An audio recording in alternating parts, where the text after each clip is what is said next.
Okay, who wants to start? Simon Peach. Hi, Ruben. Commiserations. How do you go about assessing that and the damage that does to Manchester United moving forward? In the future, I'm not going to talk about the future because tonight we need to deal with the loss in the pain of losing this match. What I can say that I think was clear we were the better team, but then we managed not to score again, and that is really hard to win football matches. But the guys tried everything to win the game. The future will have time to assess everything. Simon.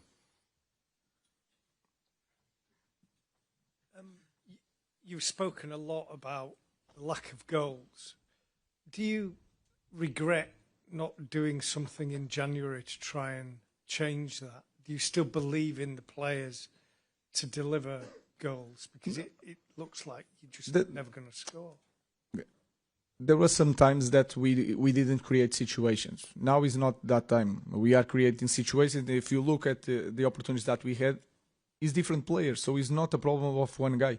We are not scoring goals. The goalkeeper did a great job. So of course I'm confident in my players. It is my job to improve my players, and to arrive in January to make a lot of changes was not possible because all the problems that we have to deal with that. And then I had to assess the team. So the problem is not just one player. We are missing chances with all the players. Samuel. Ruben, Alejandro Garnacho did more in his first couple of minutes than Mason Mount did in 70-odd minutes. I appreciate selection calls can be tricky, but looking ahead, do you think you've got to be a bit more proactive with your style of play rather than more pragmatic? What do you mean? Well, it feels like Garnacho is more of a goal threat, and I mean, obviously, as I said, it's difficult with selection calls, but he comes on, he has an opportunity. Mason Mount wasn't really involved in. How many times we had this conversation? It was the opposite. Some players that come in, like Mason Mount against Bilbao, change the game. So now is easy to say who missed the big opportunity in the first half against Bilbao. Yeah, it was Garnacho. Football is like that. Of course, now is easy for us to talk about the lot of views. I just look at the game and try to manage things to improve the team and try to win games. So you can see it both ways. So I remember everything about the past. So it's easy for me to respond to that question. We'll take one on this side here. Okay, but the gentleman at the front, yeah. Sim, boa noite. Pedro Neves de Sousa, CMTV. Eu pedia-lhe uma palavra para Ask a question in either English, Spanish or Basque, please. Em português? No, we only have translations for English, Spanish or Basque. So can you ask it in one of those three languages, please? What do you say to Portuguese people at the moment? And if you want to buy Gyökeres for the next season? I have to speak for our fans, for English people, and for our supporters of Manchester United. So I have nothing to say to the Portuguese people in this moment. I just have to share the pain with our fans. They deserve better. We try everything. About the future, we will see what we are going to do. Dave. Last week you weren't sure whether United were better off in the Champions League or out of the Champions League next season. Obviously now you're not in the Champions League. What impact will that have on you, the players, the club, the whole bigger picture for the club going forward next season? No, we have two plans, even for the market, and we need to understand that it's tough for a club like ours not to be in the Champions League, but we have to use the other side. So if we have more time, we have more time to think, to work on during the week, and to be better in Premier League. That will be our focus. Hi, Ruben. I appreciate that you don't want to talk about the future, but the season has been quite poor. Obviously, the fans have come here and seen another quite poor performance. Is there anything that you can say to the fans to give them optimism that things are going to be better in the future, starting with next season? I think I I was always really honest with you guys. We didn't perform perfect today, but we were better than the opponent, and the opponent also play. In the second half, we try everything with the center defenders, with the players wide, the crosses, go inside the box. So I think I'm really honest with you guys, so I expect the same. And there are some days that I said that we were really poor. I think today was not the day. We were not perfect. We have a lot to improve, but I think I'm always honest with you guys. Jamie. Ruben, when you came in, United were 7 points off a Champions League berth. You're now 27 off fifth, which is obviously a Champions League berth. I mean, very politely, you cannot be happy with that. It's a failure, surely, of yourself and the people who employed you. So how can you be confident that you can turn it around? Because you've had 3/4 of a season. You've just lost this final. I've just given you the statistic about how far you are off a Champions League berth. We have to see. We have to see. We have to see. And I know everything that you did, I said it before you. So we have to see. In this moment, is really, I'm not going to be here defending myself. It's not my style. I cannot do it. It's really hard for me. So I have nothing to show to the fans and say, I'm going to improve because of this. I had these problems. I will not do nothing. So in this moment is a little bit of faith. So let's see. And like I said before, coming here in the flash, I'm always open. If the board and the fans feel that I'm not the right guy, I will go in the next day without any conversation about compensation. But I will not quit again. I'm really confident on my job. And as you can see, I will not change nothing in the way I do things. Last question, Alex.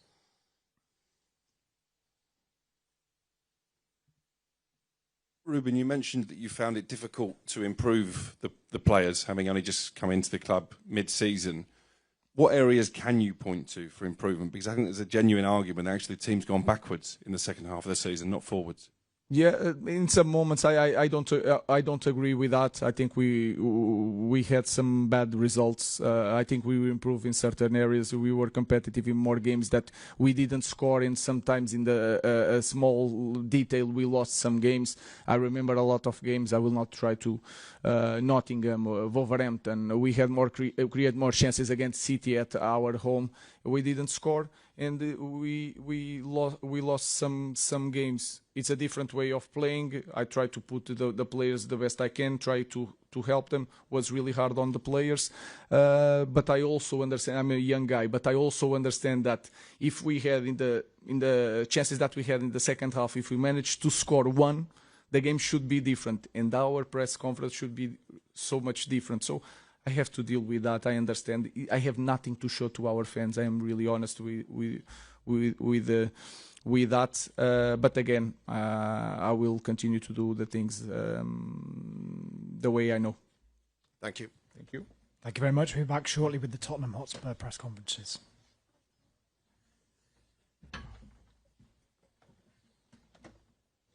Good evening, everyone. Welcome to the post-match press conference of the winning 2025 UEFA Europa League coach, Ange Postecoglou. Thank you. Thank you.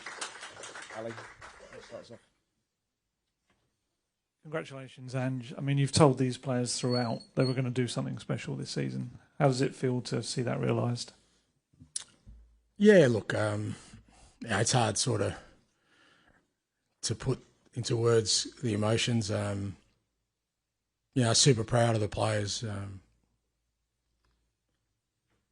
It's a quote, my favourite Australian Prime Minister, Paul Keating, he said, after an unlikely victory, he said, this is one for the true believers. And this is certainly one for the true believers. And that means, an unbelievable group of players who never wavered, never lost faith in me and what we were doing. Unbelievable football staff led by brilliant coaches, people who work at the club, from board down, whether that's Lily White House or the training ground, and supporters. I know people think I've got this sort of fractious relationship, but every supporter I ever bumped into was just so kind in reassuring me that, they believed in what I was doing. I'd never felt I understand the disappointment we've put them through this year, particularly in the league. But just seeing them tonight, the impact it has on them. Some of them, it's obviously 17 years since our last trophy, 41 in Europe. Some of them have never had a night like this. So, but it's a reward for them, and finally to my beautiful wife and my boys and my family, my friends, who, they're all my inspiration, because I'm kind of the front man. It's easy for me to sort of take on the responsibility, but they've got no choice but to come along for the ride, and just seeing them out there now on the pitch, smiling faces, couldn't be happier. Congratulations. I know you've not wanted to make this Europa League run about you, but is this your biggest achievement? You've had some amazing achievements in your career, but given the circumstances, given it sort of became this all or nothing match, is it your biggest achievement? Look, I feel if I say that, then it diminishes, not for me, the other achievements, but the people I shared them with. But it's definitely been the toughest thing I've ever done, without a shadow of a doubt. And I knew that going into it. You know better than me that this club's had some unbelievable world-class coaches, world-class players, and they haven't had a night like this. So I knew what I was taking on.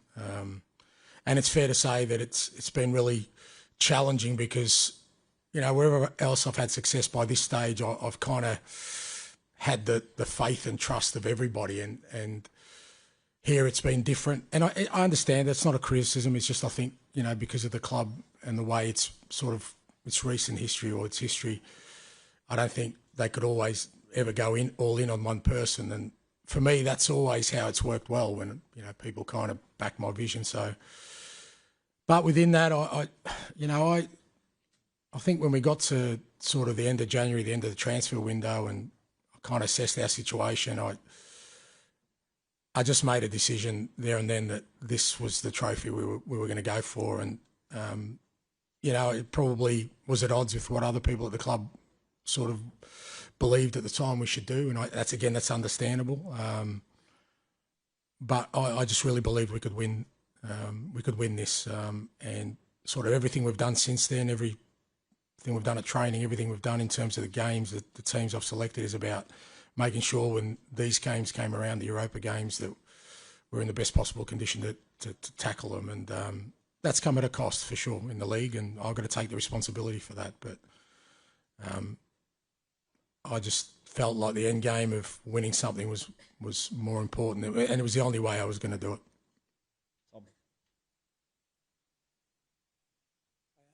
Congratulations. Thanks. You've spoken about what a turning point this could be, the growth that the team can get from this victory. How hungry are you to drive this team forward, given the Champions League football next season? Yeah, very, because we've got a really young group of players, and you can talk to them about success and what it means, but until they feel it,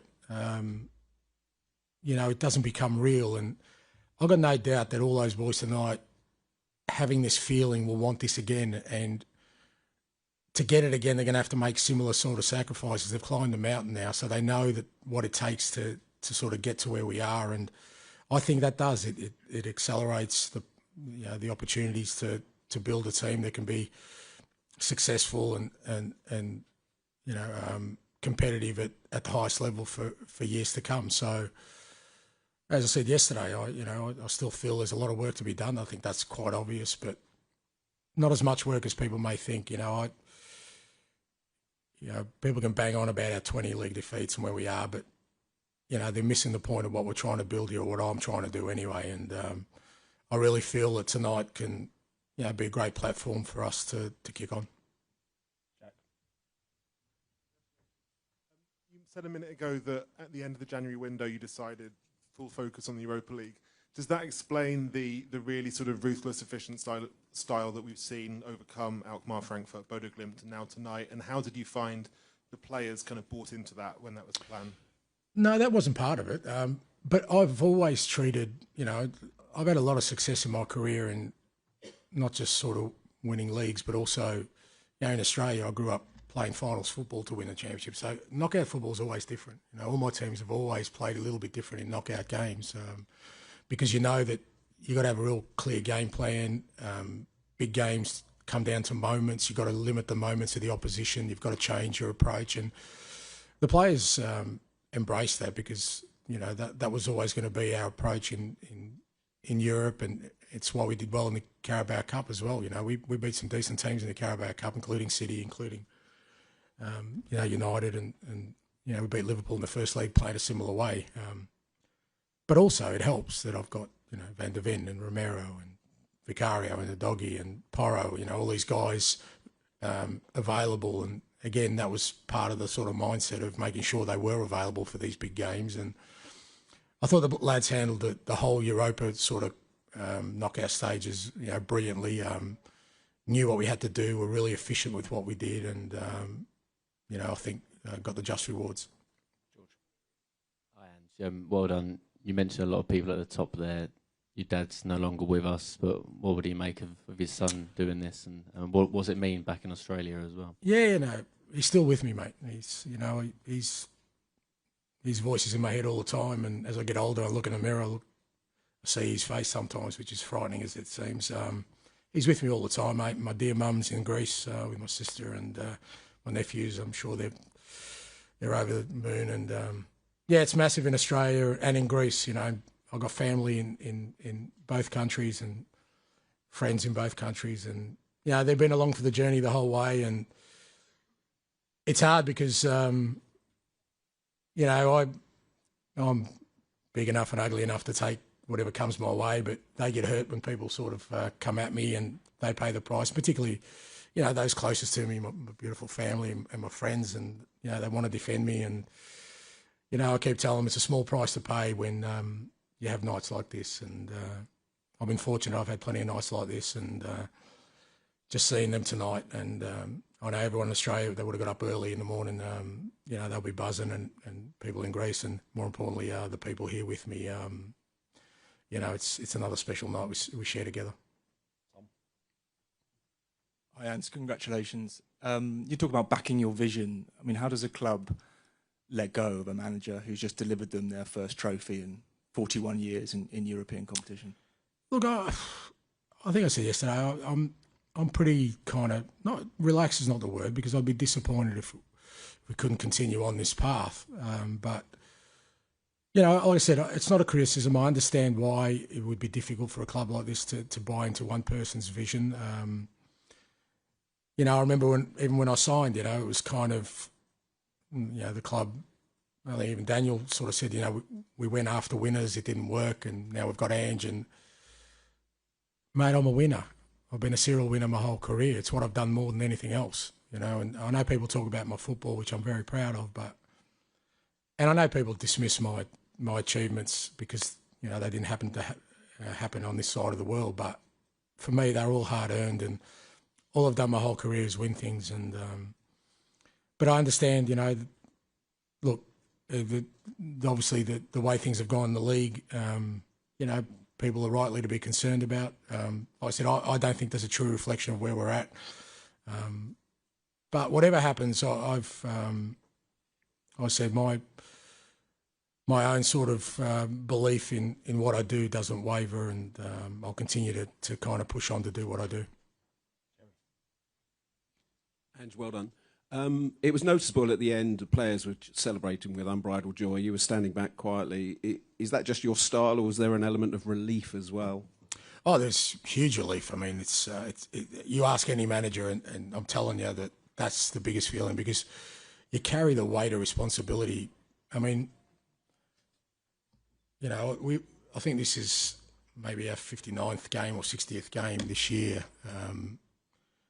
That means me and Anthony have been in front of you guys 120 times, you know, plus the extras that we do. I mean, that's probably 150, 160 times I've been a spokesman for this football club this year. And I know everything I say is important.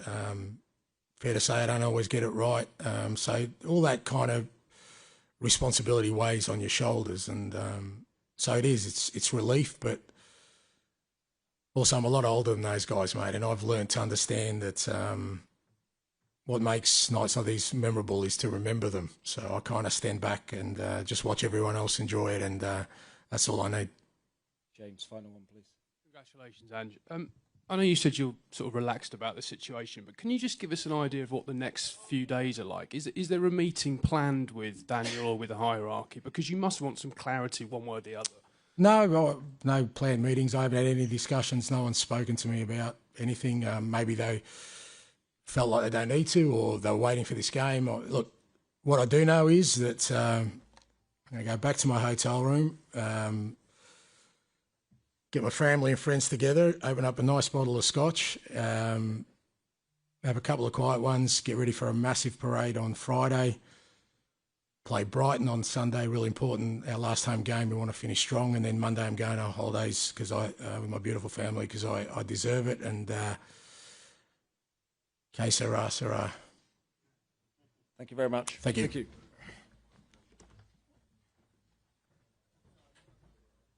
Oh la la, busy? Where am I? Just here. Yeah. Thank you. Good evening, everyone. We're here with Micky van der Ven, a 2025 UEFA Europa League winner. Congratulations. In the middle here, please. Good evening. Congratulations on the winning of the title. You've achieved something that some of the Tottenham players have never experienced. How do you feel now? And do you appreciate it, or what do you have in your mind right now? Yeah, unbelievable feeling, of course. It's been a tough season for all of us. In the league, we didn't perform really well. Everybody was doubting us. But I think we all proved them wrong. And yeah, today we're here, we're lifting the trophy, and we made some history for the club. So yeah, that's of course an unbelievable feeling.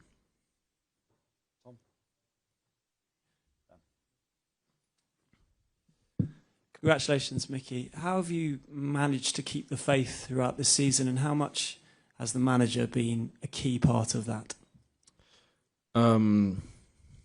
Yeah, of course, what I said, like the season was so tough, like in the league. But every time when we played in Europe, we showed our quality and we showed how we can play. And also what you said, the gaffer was a big role in this success. He kept believing in us, the whole staff kept believing in us, and he just made sure we stayed together. And we as a group, we stayed together also, and we kept believing. And till the day of today, we kept believing that we could create history with this group, and we did it today.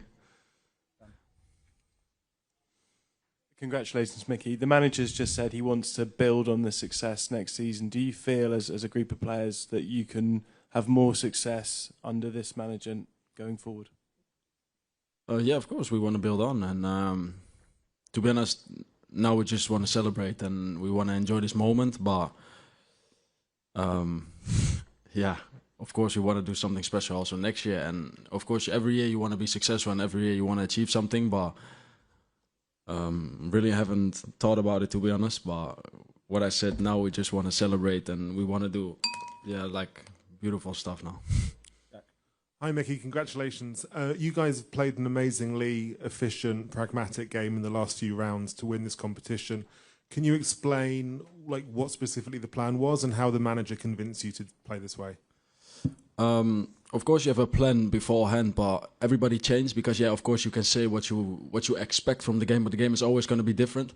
So we wanted to play our own game, and you saw the first half, they created some chances, we created some chances. The game was, I think, a bit 50-50, and we scored our goal. And then the second half, of course, they pressed us more backwards. I think that's normal also when you're 1-0 up and they needed to score. And I think we defended it really well. Yeah, I have to think about like the header from Shaw and then the header from Højlund.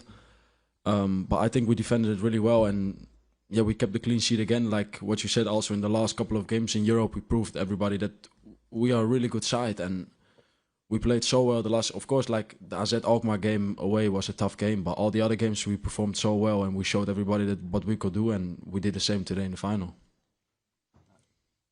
Hi, Micky. Congratulations. You said before the game that you wanted to silence the banter people. Is the banter, does that now stop? And are Tottenham now no longer a banter club? Probably they will continue, but I don't care anymore. we proved them wrong, and we won a trophy, so they can say whatever they want. And we lifted that trophy today, and that's the most important for us and for the fans, and also for the club. Congratulations, Micky. Can you talk us through that goal line clearance? That looked painful as well. I can tell you it was painful also. I think Vic came out and the ball bounced on his head. I don't know how, to be honest, but the ball came to Hoylett, and I was like, I need to go to the goal line, because if he had it over Vic, then it's going to be a goal. And I saw the ball coming, and to be honest, the ball was high, and I was like, I don't know how I'm going to do this. But I just tried everything I could, and yeah, I saved it. And it was all worth it because we kept the clean sheet.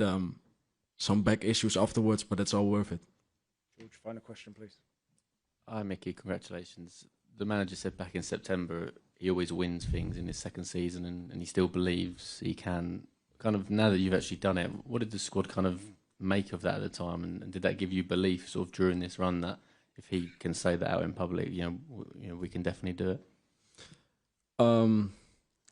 Yeah, the gaffer said this, and I think he proved he's done it. So he won again something in his second year, and everybody that was doubting him, everybody that was doubting us, we all proved them wrong this year. And of course, it was a really tough season in the league. We didn't perform well, and it was really poor from our side. Of course, I can say that. I can't say something else than that. But in the league, in Europe, we did so well. And to be honest, I'm really happy that he said I win always things in my second year. We made sure he could keep saying this. So we're happy for him. We're happy for the team, and yeah, that's it.